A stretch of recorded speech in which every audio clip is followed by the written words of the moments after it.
নমস্কাৰ ৰাইজ, আজি মই আপোনালোকক ক'বলৈ ওলাইছোঁ যে গাহৰি এটা যেতিয়া আমি ছাৰ্ভিচ কৰাওঁ তেতিয়া গাহৰিটো কনফাৰ্ম হৈছে নে নাই আমি সেইটো কেনেকৈ গম পাওঁ। আৰু 2 মাহ কমপ্লিট হৈ যোৱাৰ পাছত আমাৰ সেই ছাৰ্ভিচ দিয়া মানে হিটত অহা গাহৰিটো যিটো মানে আৰু 2 মাহ পাছত আমি সেই যিটো গাহৰিটো আমি ছাৰ্ভিচ কৰাইছোঁ সেইটো গাহৰিটো দেখাত কেনেকুৱা হয় যদিহে কনফাৰ্ম হৈ যায়, সেইটো আপোনালোকে আজি মোৰ ভিডিঅ'টোত জানিবলৈ পাব।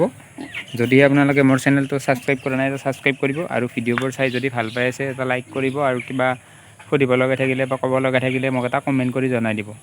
আহক মই আপোনালোক গাহৰিৰ এটা মোৰ 2 মাহ হৈ গ'ল এই ছাৰ্ভিচ কৰা, আৰু এতিয়া মানে প্ৰেগনেণ্ট হৈ আছে। এইটো আপোনালোকে দেখিলে গম পায় নে নাই চাই লওক। আৰু মই আপোনালোক দেখাই আছোঁ যে গাহৰিটো মোৰ কেনেকুৱা হৈছে।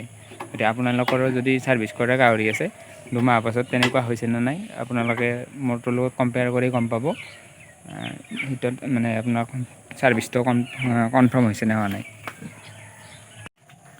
এইটো গাহৰি মোৰ 65 ডে হ'ল প্ৰেগনেণ্ট হ'ব, আৰু এতিয়ালৈ আপোনালোকে দেখি আছে কেনেকুৱা হৈছে। 65 ডেজলৈ মানে ধৰক অকণমান গম পোৱা হয়, আৰু বাকী সিমান ভালকৈ গম নাপায় বাৰু। কিন্তু প্ৰেগনেণ্ট হৈছেনে নাই আপোনালোকে 21 দিনলৈ চাব যিদিনা ছাৰ্ভিচ কৰাই।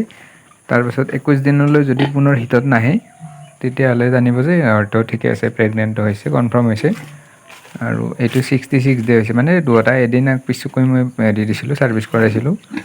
গতিকে 65 ডে আৰু 66 ডে, আৰু ইয়াৰে আগত যিটো মই ভিডিঅ' দিছিলোঁ এই দুটা গাহৰিৰে ভিডিঅ' দিছিলোঁ 44 ডেজৰ। সেইদিনা ভিডিঅ'টোত মই আৰু কেনেকৈ দানা খুৱাব লাগে বা মই কি দানা খুৱাই আছোঁ গোটেইখিনি কথা বুজাই দিছিলোঁ আপোনালোকক। আপোনালোকে পাৰিলে তেনেকুৱাকৈ ফ'ল' কৰিব দানা দিয়া ছিষ্টেমটো। আজি আৰু বেছি ভিডিঅ'টো দীঘলীয়া নকৰোঁ বাৰু। গতিকে আপোনালোকে যদি মোৰ চেনেলটো ছাবস্ক্ৰাইব কৰা নাই ছাবস্ক্ৰাইব কৰিব, আৰু ভিডিঅ'বোৰ চাই যদি ভাল পাই আছে ভিডিঅ'বোৰত এটা লাইক কৰিব। আৰু যদি কিবা আপোনালোকক জনাব লগা থাকে বা মোক ক'ব লগা থাকে বা সুধিব লগা থাকে মোক কমেণ্ট কৰিলে হ'ল, মই আপোনালোকক নিশ্চয় ৰেচপন্স দিম। আৰু যদি মোক যোগাযোগ কৰিব বিচাৰে মই ফোন নম্বৰটো স্ক্ৰীনত দি দিম, বা আপোনালোকে ডেছক্ৰিপশ্যনতো পাই যাব মোৰ ফোন নম্বৰটো।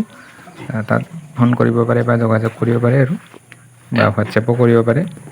ঠিক আছে, আজিলৈ ইয়াতে শেষ কৰিছোঁ। ধন্যবাদ।